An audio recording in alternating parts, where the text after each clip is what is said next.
আমি অনেক জায়গায় দেখতে পাচ্ছি বাংলা ভাষায় কথা বললে তার পেছনে একটা অনুপ্রবেশকারী তকমা লাগিয়ে দিয়ে তাদের উপর অত্যাচার করা হচ্ছে।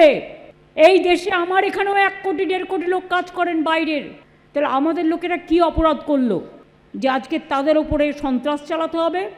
আর যারা অত্যাচার করছেন একটা পার্টিকুলার বিধর্মী কিছু লোকজন, বাংলা বিদ্বেষী, মানব না, বাংলার অসম্মান। একমাত্র মানুষের কাছে আমরা মাথা নত করি, আমরা দিল্লির লাড্ডুদের কাছে করি না। সরি, দিল্লি থেকে এসে বাংলা দখল করা যায় না। উনি কিভাবে আরবি ভাষা ঢুকিয়েছেন, জলকে পানি, আকাশকে আসমান, আপনি দেখবেন কত কত ভাষা আছে। রামধনুকে কি বলেছেন এগুলো পড়বেন, চাচা চাচি, আব্বা আম্মা, এসব কত কথা সেখানে বলা আছে। উনি যে স্লোগানগুলো দেন, ইনশাল্লাহ, অমুক তমুক, সব মিটিংয়ে আমরা শুনি। ওটা কি বাংলা নাকি? উনি পশ্চিমবাংলা থেকে বাংলার সংস্কৃতি তুলে দিয়ে যে সংস্কৃতিটা আনতে চাইছেন এটা আরবি সংস্কৃতি। এসআইআর আবহে রাজ্য সরকার ও নির্বাচন কমিশনের মধ্যে তৈরি হওয়া সংঘাত থামাতে নজিরবিহীন নির্দেশ দিয়েছে সুপ্রিম কোর্ট। লজিক্যাল ডিসক্রিপেন্সির ক্ষেত্রে চূড়ান্ত সিদ্ধান্ত নিতে বর্তমান এবং প্রাক্তন জুডিশিয়াল অফিসার নিয়োগের জন্য কলকাতা হাইকোর্টকে নির্দেশ দিয়েছে সর্বোচ্চ আদালত। আর এই নির্দেশ দিতে গিয়ে সংবিধানের 142 নম্বর অনুচ্ছেদ অনুযায়ী বিশেষ ক্ষমতা প্রয়োগ করেছে সুপ্রিম কোর্ট। বেনজির পরিস্থিতি, দুর্ভাগ্যজনক বিষয়, দোষারোপের খেলা চলছে, অভিযোগ পাল্টা অভিযোগ। কমিশন ও রাজ্য সরকারের মধ্যে বিশ্বাসের ঘাটতি থেকে আর কোনো বিকল্প নেই। এরকম বাছা বাছা শব্দবন্ধ ব্যবহার করে শুক্রবার এসআইআর মামলায় নজিরবিহীন নির্দেশ দিয়েছে সুপ্রিম কোর্ট।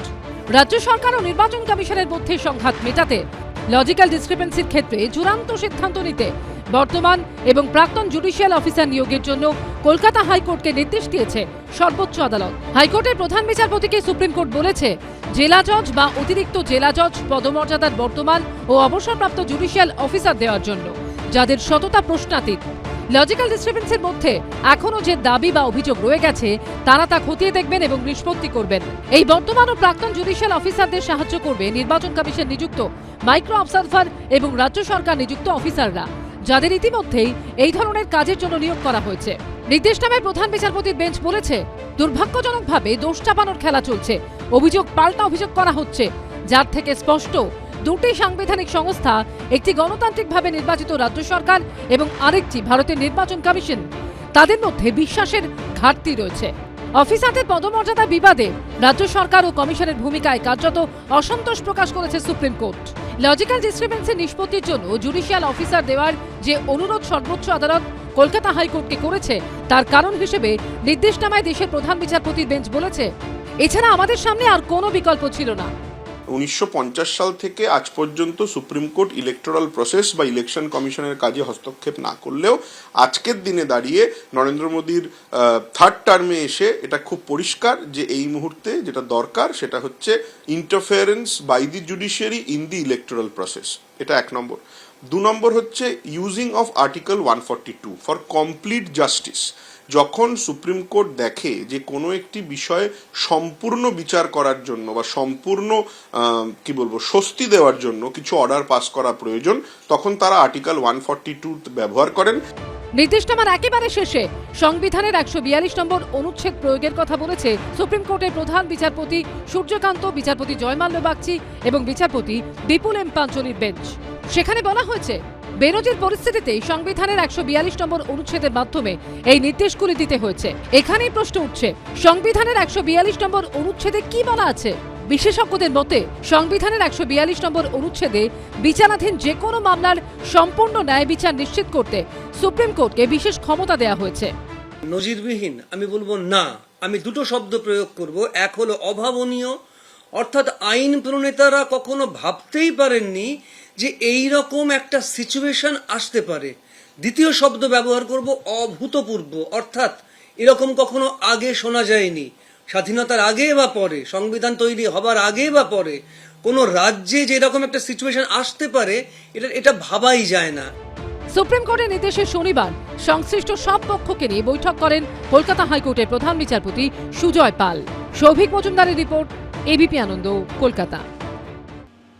ডিজিপি যদি কিছু না করেন তাহলে কড়া পদক্ষেপ করা হবে, এসআইআর মামলার শুনানিতে শুক্রবার রাজ্য পুলিশের ডিজিকে এভাবেই কড়া বার্তা দিয়েছে সুপ্রিম কোর্ট। এর পাশাপাশি যে অভিযোগগুলো এসেছে এবং কী ব্যবস্থা নেওয়া হয়েছে তা নিয়ে ডিজিপিকে অতিরিক্ত হলফনামা দিতে বলেছে সর্বোচ্চ আদালত।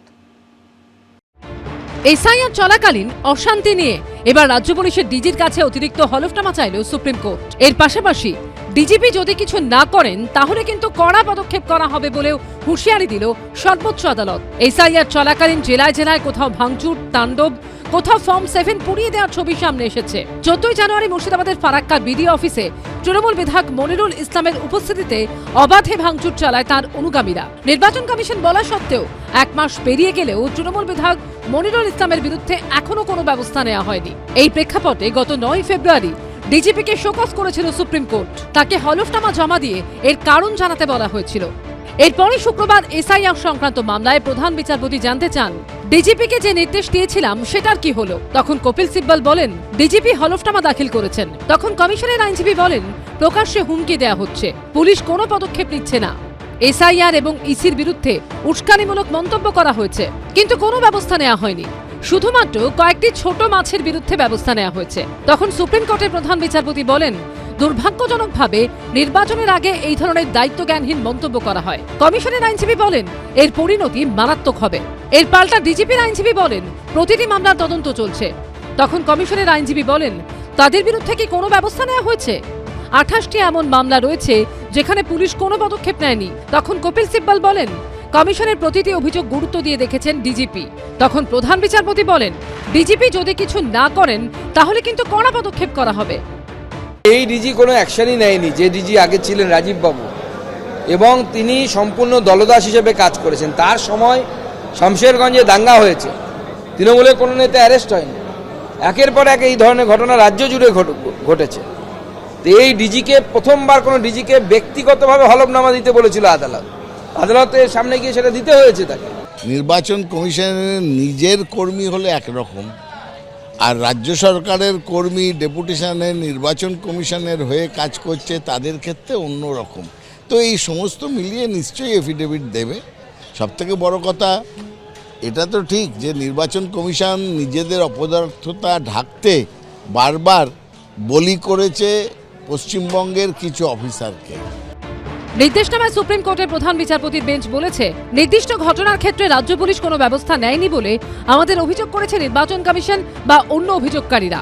তাই আমরা চাই যে এখনো পর্যন্ত যা যা অভিযোগ এসেছে তার প্রেক্ষিতে কি ব্যবস্থা নেওয়া হয়েছে তা অতিরিক্ত হলফনামা দিয়ে জানান রাজ্য পুলিশের ডিজি। সৌমিত্র রায় রিপোর্ট, এবিপি আনন্দ। এবিপি আনন্দ, এগিয়ে থাকে, এগিয়ে রাখে।